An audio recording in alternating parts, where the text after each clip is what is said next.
سورۃ البقرہ آیت نمبر 108 کی تلاوت، ترجمہ اور تفسیر۔ اعوذ باللہ من الشیطان الرجیم، بسم اللہ الرحمن الرحیم۔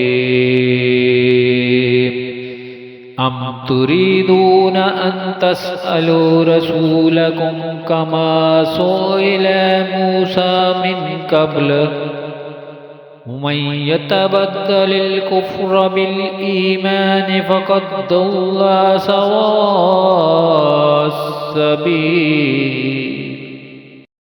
ترجمہ: کیا تم یہ چاہتے ہو کہ تم اپنے رسول سے ویسے ہی سوال کرو جیسے اس سے پہلے موسیٰ سے کیے گئے، اور جو ایمان کے بدلے کفر اختیار کرے تو وہ سیدھے راستے سے بھٹک گیا۔ سورۃ البقرہ آیت نمبر 108 کی تفسیر۔ کما سئل موسیٰ، جیسے موسیٰ سے سوال کیا گیا۔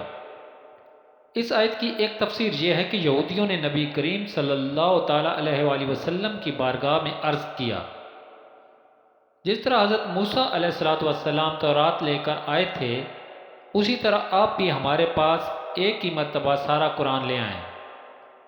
بعض نے یوں کہا کہ ہم آپ پر اس وقت تک ایمان نہیں لائیں گے جب تک آپ اللہ تعالیٰ اور فرشتوں کو ہمارے سامنے نہیں لے آتے۔ ان کے سوالات کے جواب میں ان سے فرمایا گیا، کیا تم یہ چاہتے ہو کہ تم اپنے رسول محمد مصطفیٰ صلی اللہ تعالیٰ علیہ وآلہ وسلم سے ویسے ہی سوال کرو جیسے محمد مصطفیٰ صلی اللہ تعالیٰ علیہ وآلہ وسلم سے پہلے حضرت موسیٰ علیہ السلام سے کیے گئے تھے۔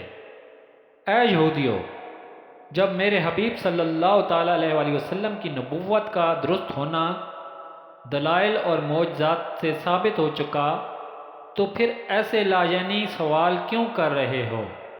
اور اے ایمان والو، بے شک یہودی دھوکے باز اور تم سے حسد کرنے والے ہیں، اور ان کی تمنا یہ ہے کہ مسلمان کسی نہ کسی مشکل میں مبتلا ہوں، لہذا ان کی کوئی ایسی بات قبول نہ کرو جو بظاہر نصیحت لگ رہی ہو، اور یاد رکھو کہ جو ایمان کے بدلے کفر اختیار کر کے اپنے دین سے پھر گیا تو وہ سیدھے راستے سے بھٹک گیا۔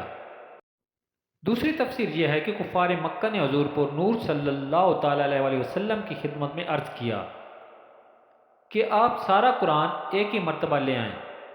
کسی نے کہا کہ اللہ تعالیٰ اور فرشتے ہمارے سامنے اعلانیہ آ جائیں، کسی نے کہا کوئی صفحہ کو سونے کا بنا دیں۔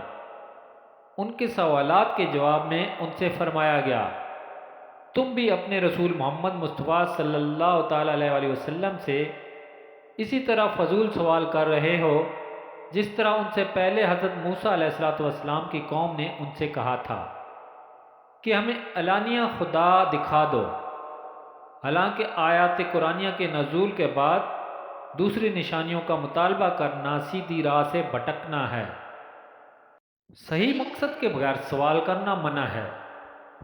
اس آیت سے معلوم ہوا کہ کسی صحیح مقصد کے بغیر سوال کرنا ممنوع ہے، نیز فضول سوال کرنا بھی ممنوع ہے۔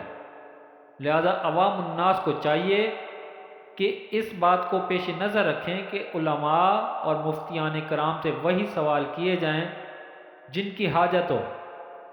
زمین پر بیٹھ کر خواہ مخواہ چاند پر رہائش کے سوال نہ کیے جائیں۔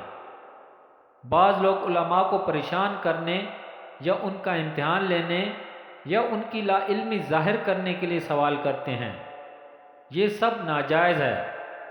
حضرت ابو ہریرہ رضی اللہ تعالیٰ عنہ سے روایت ہے، سرکار دو عالم صلی اللہ تعالیٰ علیہ وآلہ وسلم نے ارشاد فرمایا، میں تمہیں جس کام سے منع کروں اس سے رک جاؤ، اور جس کام کا حکم دوں اسے اپنی طاقت کے مطابق کرو۔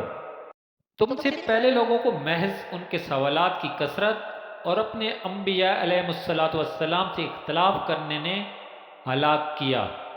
من پسند حکم کا مطالبہ کرنا یہودیوں کا طریقہ ہے۔ اس آیت سے یہ بھی معلوم ہوا کہ مسئلہ معلوم کر کے عمل کرنے کی بجائے خواہ مخواہ بال کی کھال اتارتے رہنا اور اپنے من پسند حکم کا مطالبہ کرنا یہودیوں اور مشرکوں کا طریقہ ہے۔ ہمارے معاشرے میں بھی لوگوں کی ایک تعداد ایسی ہے جن کی یہ خواہش ہوتی ہے کہ معاملات یا عبادات میں جو صورت انہیں درپیش ہے اس میں فتویٰ ان کی مرضی اور پسند کے عین مطابق ملے، اور اگر انہیں کہیں سے کوئی ایک ایسی دلیل مل جاتی ہے جو ان کے مقصد و مفاد کو پورا کر رہی ہوتی ہے تو وہ اسی پر اڑ جاتے ہیں، اگرچہ اس کے خلاف ہزار دلائل موجود ہوں، لیکن وہ چونکہ ان کی مراد کے خلاف ہوتے ہیں اس لیے انہیں قبول کرنے پر تیار نہیں ہوتے، اور ان کے بارے میں طرح طرح کی الٹی سیدھی تعویلیں پیش کرنا شروع کر دیتے ہیں۔ اللہ تعالیٰ ایسے لوگوں کو ہدایت عطا فرمائے۔